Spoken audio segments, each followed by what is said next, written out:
Nous allons voir maintenant les portails du temple. Comme vous pouvez le voir ici, nous avons étudié. Alors ça, c'est une autre direction, n'est-ce pas? Là, c'est l'est, là, c'est le nord, là, c'est le sud. Et nous avons les trois portails qui sont dans la cour externe et les trois portails de la cour interne. Et nous avons aussi l'entrée au sanctuaire. Ézéchiel chapitre 40, versets 6 à 27. Il alla vers la porte orientale et il monta les degrés. Il mesura le seuil de la porte qui avait une canne en largeur et l'autre seuil qui avait une canne en largeur. Chaque chambre était longue d'une canne et large d'une canne. Il y avait entre les chambres un espace de 5 coudées. Le seuil de la portée près du vestibule de la porte à l'intérieur avait une canne. Il mesura le vestibule de la porte à l'intérieur, il avait une canne. Maintenant, est-ce que vous comprenez lorsqu'on parle de une canne une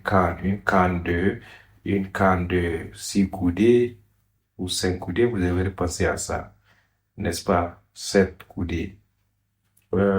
Il mesura le vestibule de la porte, il avait 8 coudées et ses poteaux en avaient 2. Le vestibule de la porte était en dedans. Les chambres de la porte orientale étaient au nombre de 3 d'un côté et de 3 de l'autre. Tous les 3 avaient la même mesure et les poteaux de chacun d'entre eux avaient aussi la même mesure. Est-ce que vous êtes confus? Si je dois continuer à lire. Alors, voilà la description. Voilà à quoi ça ressemble. Ça, c'est la porte. Je prends juste un exemple. La porte de la cour externe. Tout ça, c'est ça qu'on appelle la porte. Donc, ce n'est pas juste ici. La porte a beaucoup de parties. Ici, c'est, n'est-ce pas, le vestibule de la porte. Donc, on entre par là et voilà les degrés, 1, 2, 3, 4, 5, 6, 7, les 7 degrés. Et premièrement, le premier endroit où on vient, c'est, n'est-ce pas, le vestibule de la porte. Et ensuite, vous voyez, là, c'est ça, les compartiments, là, c'est eux qu'on appelle les chambres de garde. Et entre les chambres de garde, il y a 5 coudées.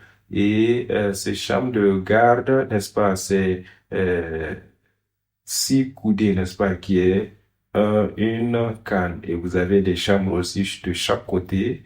Et il y a des fenêtres pour chaque chambre. Et il y a aussi les portes, n'est-ce pas, au niveau de l'entrée qui regarde vers l'intérieur. Donc, ce sont les vestibules. Là, ce sont les vestibules des portes, n'est-ce pas, au niveau des poteaux qui regardent l'intérieur.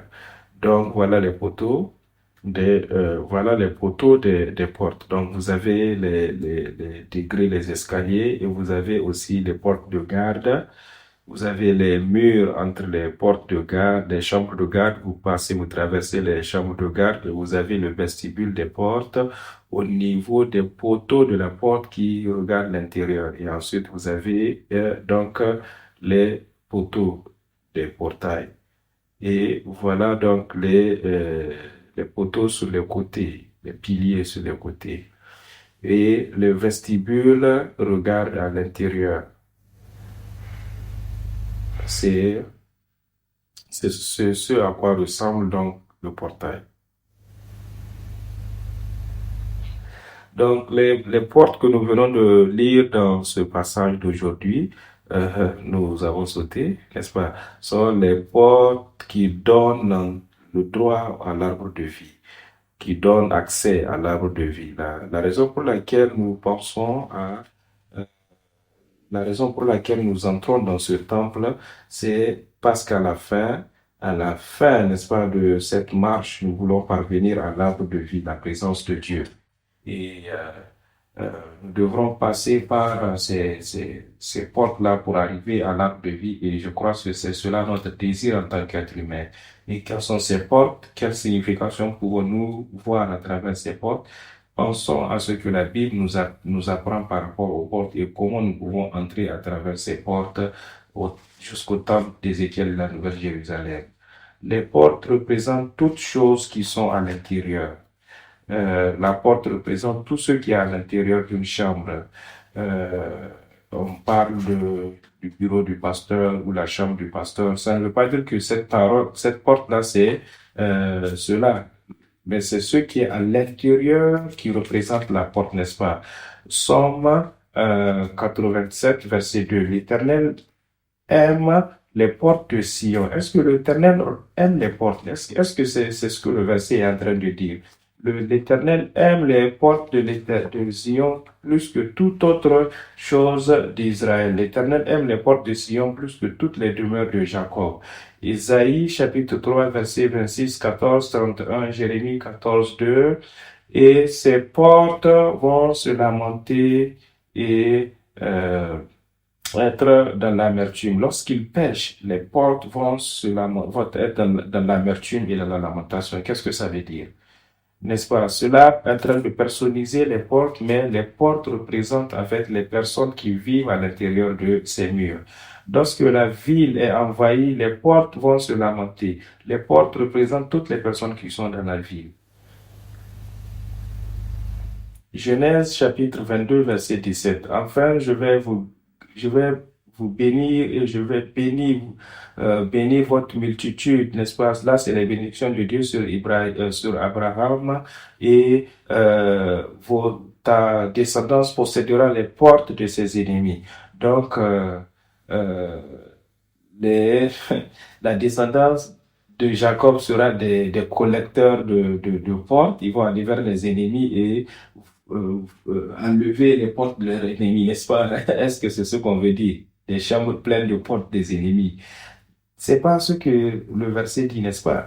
Les paroles sont en train de nous dire que sa descendance va conquérir les ennemis. Il a béni Rebecca, il dit, toi et que toi deviennes une multitude et que ta descendance possède les portes de ceux qui les maudissent. Donc, n'allez pas et vous voler les portes de vos ennemis pour dire que c'est la bénédiction de Dieu pour nous, non. Exode chapitre 12, 7 et 22, 23. Le sang de l'agneau était mis sur les poteaux des portes et aussi à l'entrée des maisons. Donc, le sang de l'agneau devrait être appliqué, n'est-ce pas, devrait être mis sur les personnes, mais les portes sont devenues la représentation de cela. Le sang n'était pas mis sur les personnes, mais les personnes étaient sauvées à cause de ce sang. Malachie chapitre 1, verset 10. Oh, y a-t-il un parmi vous qui fermera les portes et que vous ne puissiez pas mettre du feu sur mon autel? Je ne suis pas satisfait de vous, dit l'Éternel des armées, ni accepter vos offrandes. Donc, lorsqu'il dit fermer les portes, ça veut dire arrêter de m'adorer, arrêtez de profaner mon sanctuaire avec votre adoration centrée sur l'homme. Matthieu chapitre 7, verset 13 à 14. Entrez à travers la porte restreinte, car grande est la porte et vaste est la voie qui mène à la destruction et beaucoup entreront. Mais restreinte est la porte et petite est la voie qui mène à la vie et peu la trouveront. Jésus a aussi parlé du ciel, n'est-ce pas, comme étant une porte, une petite porte. Deuxièmement, les portes et aussi les poteaux représentent les barrières entre le monde présent et aussi le monde céleste. Je pense que nous avons aussi un exemple à travers ce monde spirituel et ce monde naturel, n'est-ce pas, par les escaliers. Il représente, n'est-ce pas, le domaine et le monde de Dieu. Donc, de l'autre côté, à l'intérieur des portails et l'extérieur des portails, c'est deux mondes différents. Donc, c'est un passage qui va nous permettre de quitter un monde vers un autre. Ésaïe 38, verset 10, je dis, au milieu de ma vie, je dois entrer les portes de Sheol. Je dois être dépourvu de toutes mes autres amies. Job 38, verset 17. Est-ce que les portes de la mort te sont révélées ou as-tu vu les portes des ténèbres? Ces portes représentent la mort. Dans la Bible, nous pouvons voir que les poteaux du temple de Dieu sont la place de la gloire. Il est important de savoir que la gloire de Dieu est venue sur les poteaux du temple d'Ézéchiel. Donc, la gloire de Dieu a quitté, n'est-ce pas, et est revenue encore au niveau des vestibules, autant pour moi, des portes. Et Ézéchiel 9, 3, la gloire de l'Éternel n'était pas sur les chérubins, mais sur le vestibule du temple. Et il a appelé l'homme, n'est-ce pas, qui portait le ligne. Ézéchiel chapitre 10, verset 18. La gloire de l'Éternel se retira du seuil de la maison et se plaça sur les chérubins. 3. La signification historique et rédemptive des portes qui sont représentées par l'arbre de vie. Jésus-Christ est la porte et aussi le vestibule du ciel. Jean chapitre 1, verset 14. La parole devint chair et a habité parmi nous. Nous avons vu sa gloire, la gloire comme celle du Fils unique de Dieu rempli de grâce et de vérité. Souvenez-vous, je vous ai demandé où se trouve le ciel. Nous ne savons pas. Mais lorsque vous trouvez la porte, le passage qui nous mène au ciel, alors nous trouverons le ciel. Est-ce que vous avez lu ou vu ce film-là, euh, Le Roi Lion? C'est l'un de mes films favoris. En fait,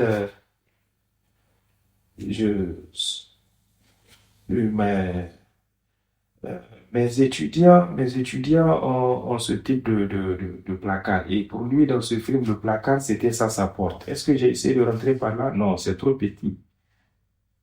Mais tout de même, j'ai fini de me glorifier.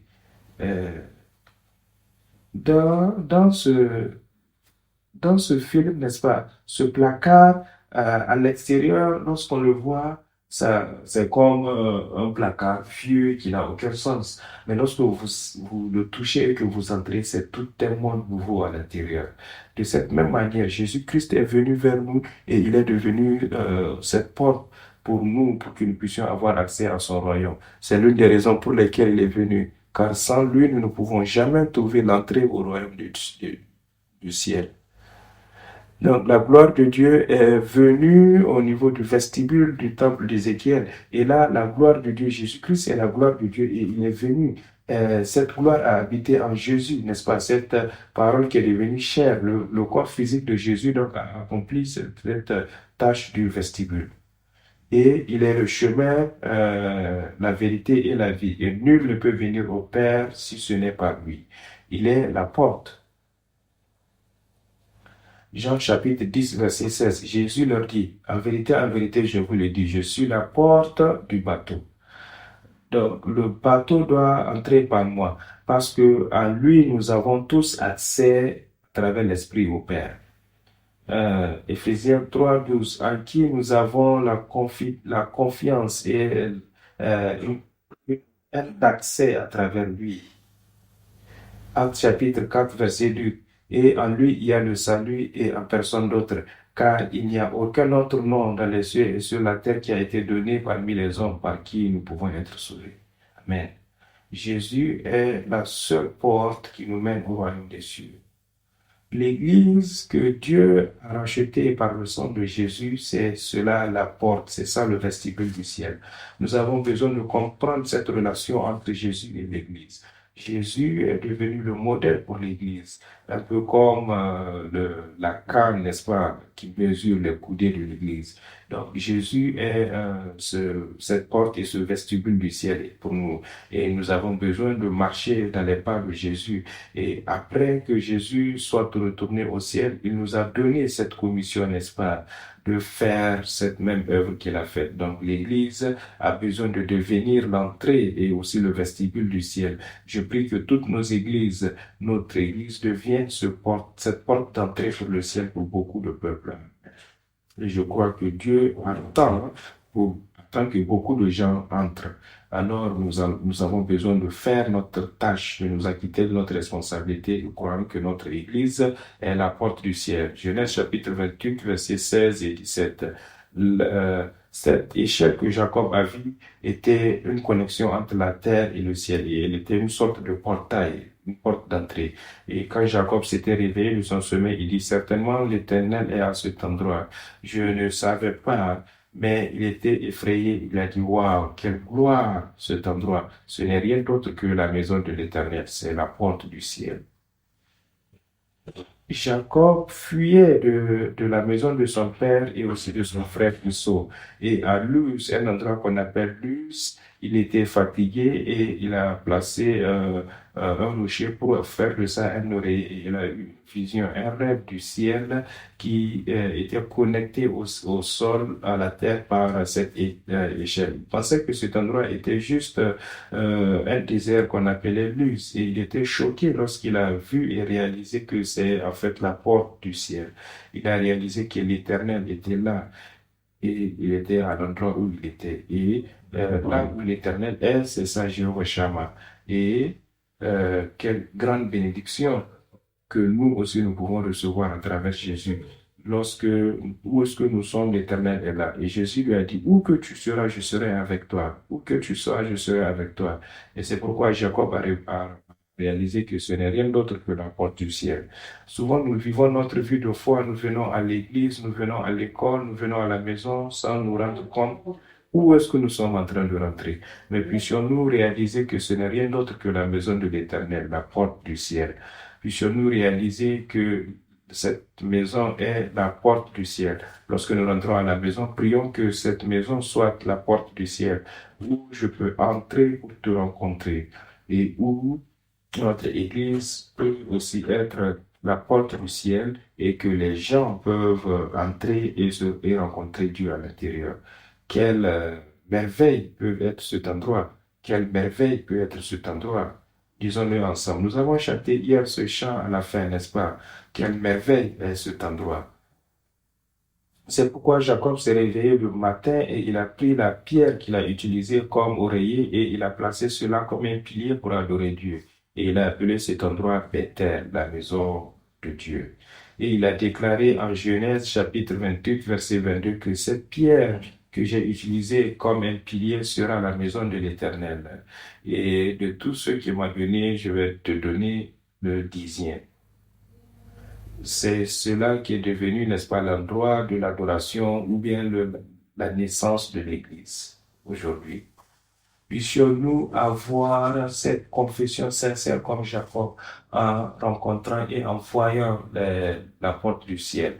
Jésus a plus tard expliqué, n'est-ce pas, la montée et la descendue de ses anges à Nathanaël, que cela montre en fait la venue de l'homme, du Fils de l'homme dans la chair. Cela, c'est en Jean chapitre 1, verset 51. Il a dit, en vérité, je te dis, tu verras le ciel ouvert et les anges de Dieu monter et descendre sur le Fils de l'homme, au lieu de l'échelle. Donc, Jacob a vu l'échelle, n'est-ce pas, les anges qui descendaient et montaient. Et Jésus a réexpliqué ce même verset. Tout le monde en ce moment savait de quoi il parlait. La vision de Jacob, n'est-ce pas, du ciel qui s'était ouvert et les anges qui montaient et descendaient. Et il a remplacé cette échelle par le Fils de l'homme. Il est cette échelle spirituelle, il est cette connexion, il est cette porte du ciel pour nous. Et encore, Jésus est la porte du ciel que Jacob a confessé. Donc, là où nous sommes avec Jésus, c'est là où se trouve la porte du ciel. Là où la gloire de Dieu demeure, c'est là la porte véritable pour le ciel. Et si nous devenons la porte du ciel, alors notre responsabilité sera de permettre à beaucoup de gens d'entrer à travers nous au royaume du ciel. Psaume 24, versets 7 à 9. Porte, élevez-vous linteaux, élevez-vous, porte éternelle, que le roi de gloire fasse son entrée. Est-ce qu'il est en train de parler aux portes ou aux portes anciennes? Non, il est en train de parler du peuple, afin que le Dieu de gloire, le roi de gloire fasse son entrée. Qui est ce roi de gloire? L'Éternel fort et puissant, l'Éternel puissant dans les combats. Porte, élevez vos linteaux, élevez-les, porte éternelle, que le roi de gloire fasse son entrée. Amen. Les portes et les vestibules sont les messagers du ciel. Jean chapitre 10, verset 3. Les portiers lui ouvrent et les brebis entendent sa voix. Il appelle par leur nom les brebis qui lui appartiennent et il les conduit dehors. Quelle est la responsabilité du portier? Il ouvre la porte pour le Seigneur. Puissions-nous être ses véritables gardiens, ses véritables portiers pour ouvrir lorsque lorsque le mal essaie de rentrer et ouvrir pour accueillir le peuple de Dieu. Apocalypse 22, 16. Moi, Jésus, j'ai envoyé mon ange pour vous attester ces choses dans les églises. Je suis le rejetant et la postérité de David, l'étoile brillante du matin. Jésus a condamné les scribes et les pharisiens pour ne pas avoir été des véritables portiers. Matthieu 23, verset 13 à 14. 13 à 14. Maudits soient les hontes aux pharisiens, n'est-ce pas? Premièrement, ils avaient la responsabilité des portes du ciel, mais ils ont fermé ça contre le peuple. Et c'est le résumé, n'est-ce pas, de ce passage. Eux, ils ne sont pas rentrés même qu'ils étaient devant cette porte. Donc Jésus est en train de dire, honte aux pharisiens, car vous-même, vous n'êtes pas rentrés par cette porte. Et vous avez empêché aux autres peuples de rentrer. Ils n'ont pas permis à ceux qui voulaient entrer d'entrer. Ne sommes-nous pas en train de commettre les mêmes erreurs présentement en tant que portier, en tant que pasteur, en tant que leader d'église? Nous avons besoin d'être prudents. L'Église et nous qui avons reçu la grande commission de Jésus sommes les portes et tous les membres de l'Église sont les portiers. Car si je prêche l'Évangile, je n'ai aucune gloire à tirer car je suis sous l'influence du Saint-Esprit et malheur à moi si je ne prêche l'Évangile. Pour être un ministère de l'Évangile aux païens, prêchant l'Évangile de Dieu afin que mon offrande des païens puisse être acceptable, sanctifiée par le Saint-Esprit. Ça, c'est la prière de l'apôtre Paul et aussi sa confession. En conclusion, les portes du temple et de la Nouvelle Jérusalem sont le chemin qui mène à l'arbre de vie. Dieu a planté l'arbre vers l'est et là, il a placé l'homme qu'il a formé, n'est-ce pas, en Genèse chapitre 2, verset 8. Verset 15, et Dieu a pris l'homme, il l'a mis dans le jardin d'Éden pour le cultiver et le garder. Adam était chassé du jardin et le passage à l'arbre de la vie a été gardé par les chérubins avec leur épée en flamme. Adam était le portier, mais n'a pas gardé sa place. Mais maintenant, les chérubins, avec leur épée, avaient l'autorité de fermer cette porte. Jésus est l'arbre qui donne la vie. Jésus est aussi le chemin qui mène à la vie. Alors, comment pouvons-nous entrer à travers la porte et manger de l'arbre de vie? Apocalypse 2, 7. Que celui qui a des oreilles entende ce que l'Esprit dit aux églises. Premièrement, nous devrons écouter la parole qui est en train d'être prêchée à travers l'Esprit. Et cet Esprit parle de la parole de Dieu, par l'Esprit de Dieu. À celui qui surmontera, je lui donnerai l'arbre de vie qui est dans le paradis de Dieu. 22, verset 14. Heureux ceux qui lavent leur robe afin d'avoir droit à l'arbre de vie et d'entrer par les portes dans la ville. Et donc, laver nos robes, ces robes représentent nos actions et aussi nos actions. Dans Apocalypse chapitre 19, il parle du lin fin, n'est-ce pas, qui sont les œuvres des saints. Donc, laver nos robes, c'est que nos actions doivent changer, doivent être transformées. Et c'est ainsi que nous pouvons avoir droit à l'arbre de vie et entrer aussi à travers la porte qui mène à la ville.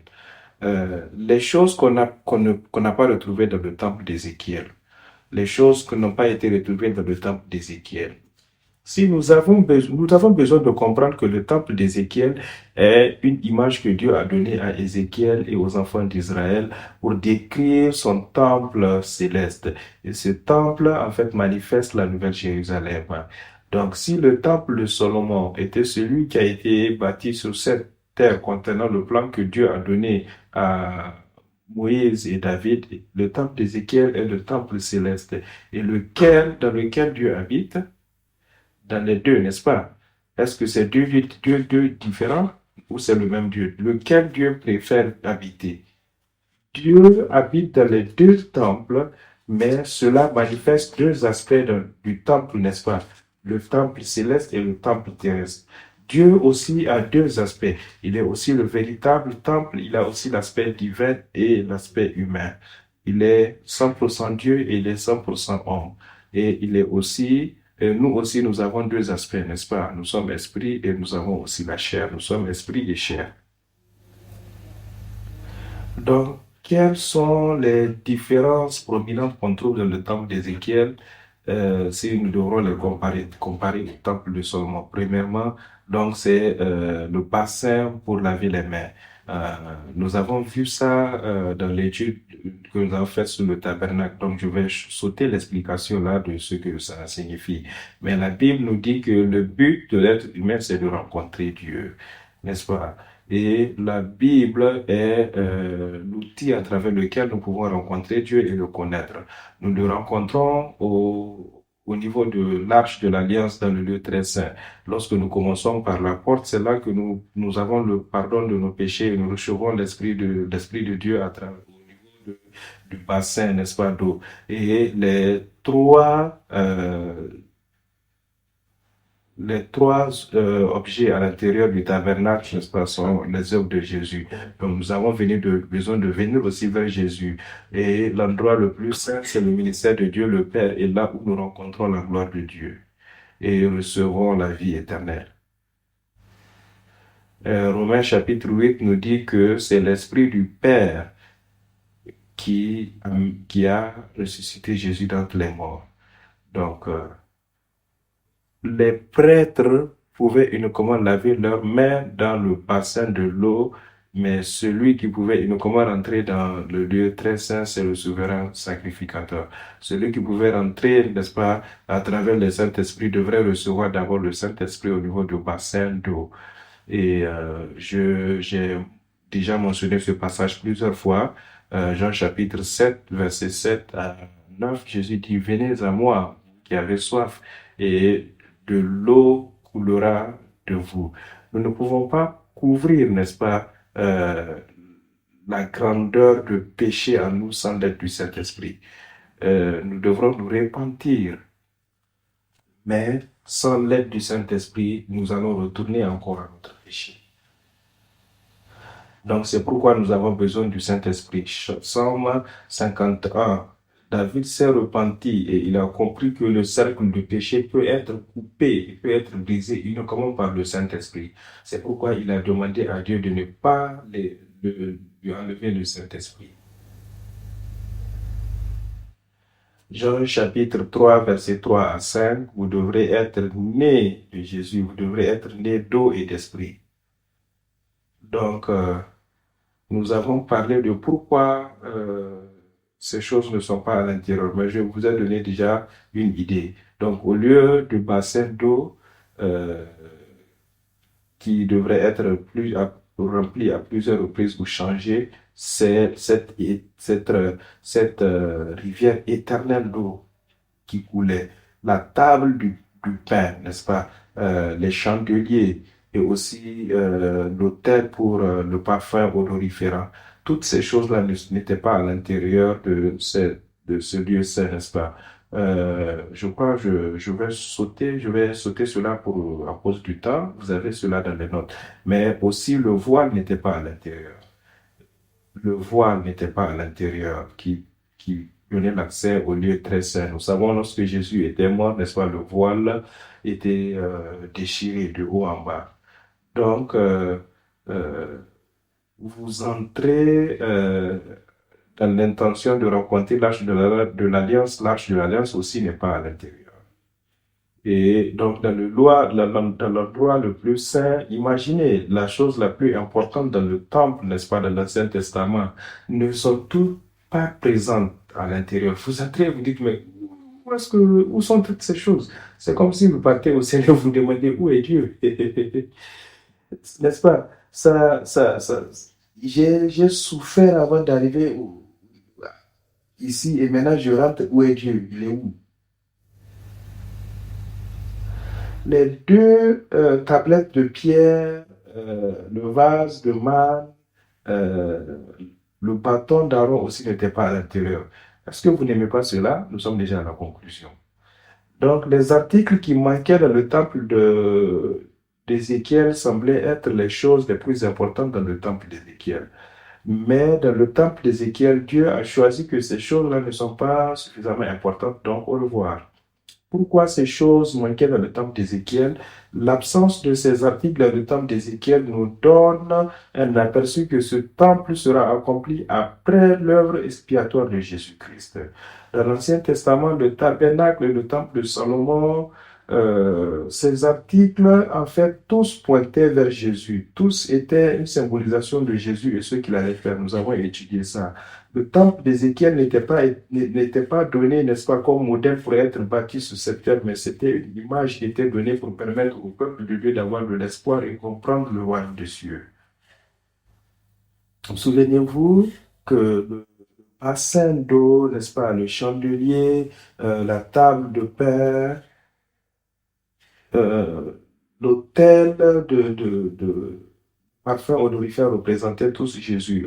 Jésus a dit dans Jean qu'il était le pain de vie. Dans Jean chapitre 7, 8 et 9, il dit, je suis la lumière de ce monde. Dans Jean chapitre 1 aussi. Et dans Jean chapitre 17, Jésus a prié, n'est-ce pas, cette prière du sacrificateur en utilisant l'encens. Et lorsque Jésus est mort sur la croix, le voile s'est déchiré de haut en bas. Donc Jésus, de manière très terre à terre, a accompli toutes ces choses.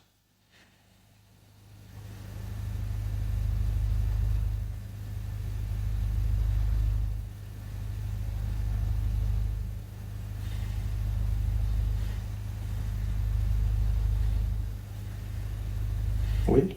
Mhm. C'est c'est- c'est- c'est aussi valable pour nous aujourd'hui qui attendons la deuxième venue de Jésus. Les huit significations du temple d'Ézéchiel. Le tabernacle était donné comme étant un exemple de Jésus qui viendrait sur cette terre et expier le péché. Il démontrait le chemin et le processus que nous devons suivre pour retourner à Dieu. Jésus est le chemin, il est la vérité et aussi la vie. Le temple d'Ézéchiel et la Nouvelle Jérusalem sont un peu différents dans leur objectif.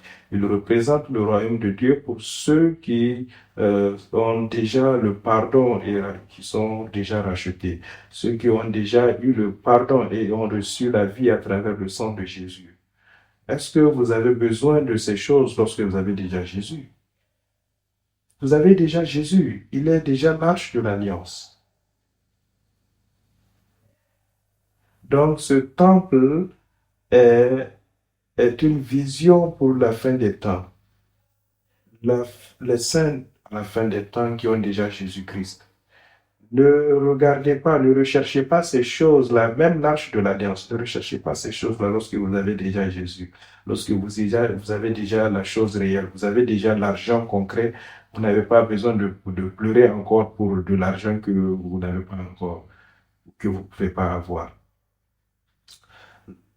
Tout de même, l'autel de l'Holocauste au centre signifie que ce temple se tient sur la croix de Jésus et sa résurrection. Vous savez, vous ne pouvez rien faire sans la croix. La croix devient le centre et c'est tout ce dont nous avons besoin. Et cela est donné pour le peuple qui a Jésus. Et c'est à travers Jésus que nous recevons la vie. C'est à travers Jésus que nous sommes nourris spirituellement. Et c'est à travers Jésus et la croix que nous recevons, que nous parvenons à le connaître. Mais dès lors que cela est pour ceux qui ont déjà été rachetés, et le processus donc de la sanctification à travers le Saint-Esprit et à travers aussi la connaissance et la connaissance de Jésus-Christ à travers la prière, tout cela n'est plus requis. Vous savez pourquoi? Dans l'Ancien Testament, dans la loi de l'Ancien Testament, il y a des choses, il y a quelque chose, il y a certaines choses que vous ne pouvez pas faire le jour du sabbat. Quelles sont ces choses que vous ne pouvez pas faire le jour du sabbat? Vous ne pouvez pas travailler. Deuxièmement, vous ne pouvez pas allumer le feu. Vous ne pouvez pas allumer le feu. Vous savez ce que cela veut dire? Vous ne pouvez pas travailler. Qu'est-ce que c'est que le travail, conformément selon Jésus? Jean chapitre 6, versets 27 à 29.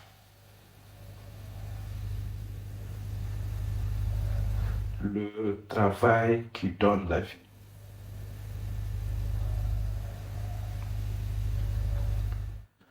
Ne travaillez pas pour la nourriture qui périt, mais pour la nourriture qui dure éternellement, que le Fils de l'homme vous donnera. Car sur lui, le Père a envoyé son sceau. Donc, ils lui ont dit, que devrons-nous faire pour que nous puissions avoir travaillé le travail de Dieu? Dieu a dit, voilà le travail, croyez en lui et en celui qui l'a envoyé. Tout le travail euh, doit être pour le but de le connaître et croire en lui. Lorsque Jésus dit au jour du sabbat ne travaille pas, lorsque Dieu dit ne travaille pas le jour du sabbat, qu'est-ce que cela veut dire? Le jour du sabbat, conformément à 2 Pierre chapitre 2 verset 8, un jour vaut 1000, n'est-ce pas? 1000 années. Le jour de la création, de jour 1, jour 2, jour 3, jour 4, etc. Je ne veux pas que nous voyions cela, vous me voyez comme quelqu'un qui aime beaucoup étaler les choses, mais cela représente les 6 jours de la création représentent toute l'histoire de la rédemption. Et à la fin, c'est le sabbat. Nous attendons ce sabbat éternel. Donc, le 7e jour, le jour du sabbat, représente le temps où nous sommes déjà dans le temple de Dieu, la sabbat éternel.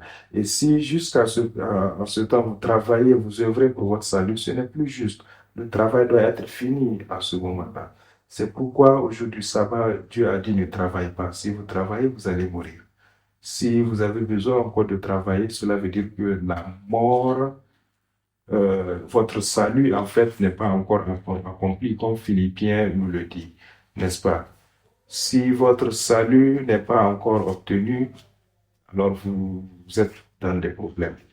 Ne n'éteignez pas le feu parce que dans ce monde, n'est-ce pas, dans ce sabbat éternel, il est la lumière. Vous n'avez plus besoin de vos efforts humains et vos voies humaines pour allumer le feu.